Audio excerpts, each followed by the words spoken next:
Okay, so I want to do just a short video, just something that came up, and I just felt like this would be a cool perspective to kind of view this, um, and a cool way of comparing it, because I know that with the material that you get from True Master, what you're getting is really it's a universal way of looking at any spiritual system, any system of divination, and everything like that. That was the reason why I chose the what I call in book two, the black dot. Why I chose that, meaning um, the brother Gregory Kellezer, his system, the experiential, the three basic components of it: symbols, patterns, and principles, because that breakdown is pretty much a the skeleton of all of your spiritual systems and stuff like that. Why would I say that? Well, when you get into um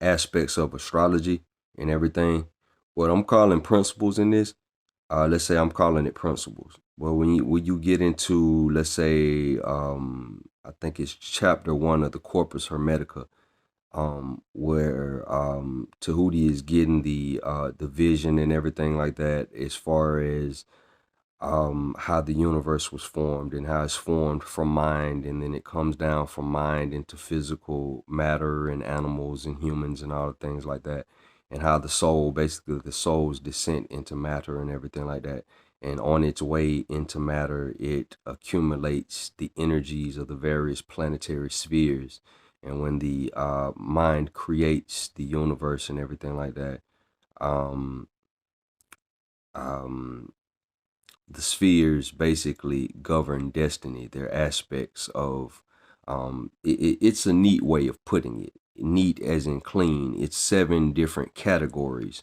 as far as energetic categories. Well, in this literature, True Master, what they're calling the planetary spheres in that literature, that's the same thing that principles are. The only difference is that that's it's neat and categorized. In True Master, it's a little bit more loose.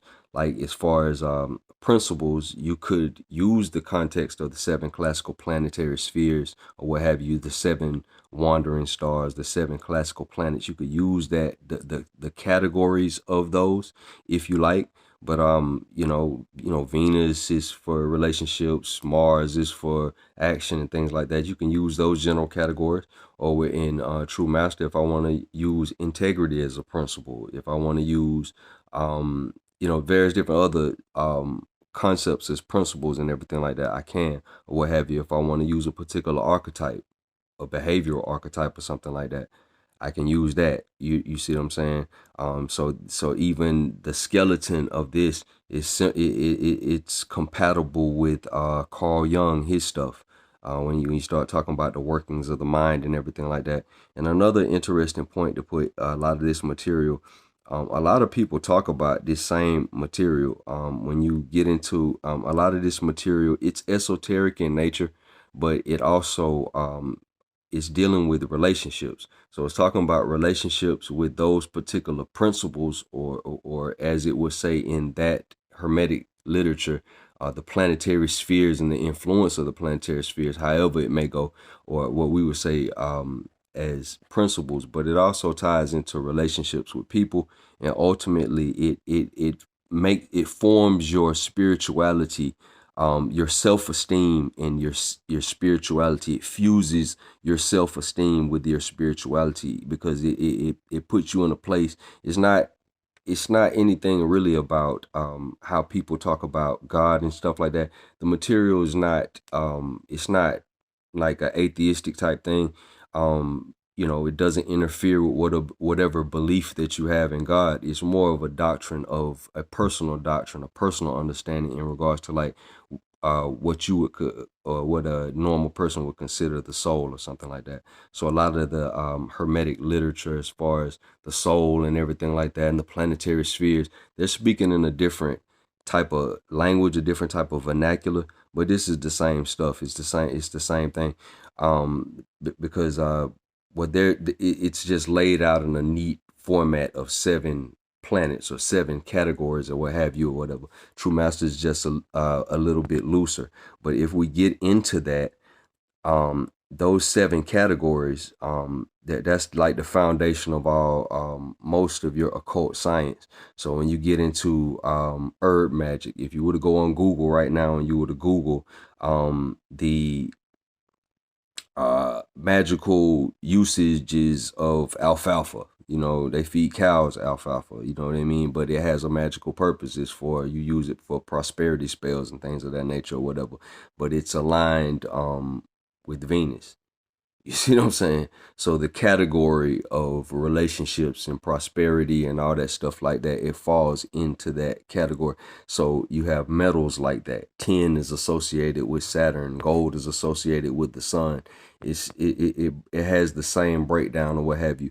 So that's just kind of touching on that, giving you a idea of the versatility of the material in True Master. Like I said, it's really, I would say it like this: if you were to learn some of this material, and even if you don't really understand completely what you're learning, and then you go and get exposed to other more traditional teachings, you'll find that a lot of the stuff in this material is the skeleton of those more traditional teachings. You know what I mean? When you get into Buddhism, you're talking about the self. You're perfecting the self. It's not a denial of God, but you're just perfecting yourself. Same concept. So a lot of this stuff is found in that. When you get into Taoism, you're still talking about, you know, the Wu Ji, and then the Tao, and then this is before you even get the physical stuff. You're talking about pre-physical energies. So it's all the same stuff. This is just a stripped down skeleton version of it. Because what it is, let's say hypothetically, if I have a divination system, if I'm a human being on Earth, regular person, and I'm using some kind of divination system, in essence, that's like that's the equivalent of me having to have glasses on or walking with crutches or something like that.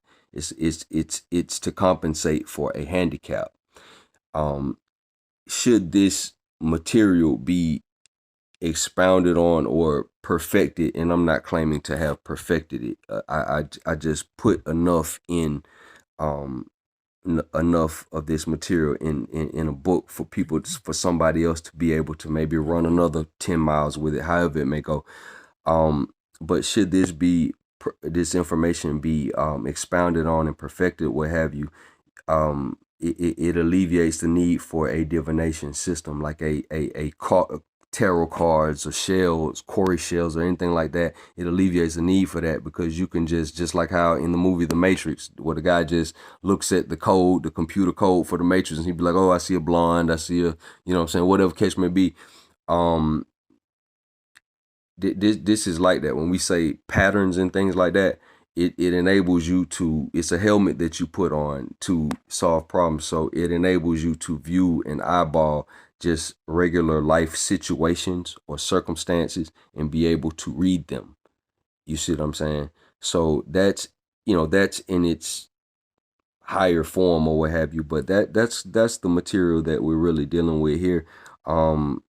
In book 3, it goes into talking about the scientific implications of some of this stuff, but just on a basic comparative level, it compares with a lot of your hermetic information.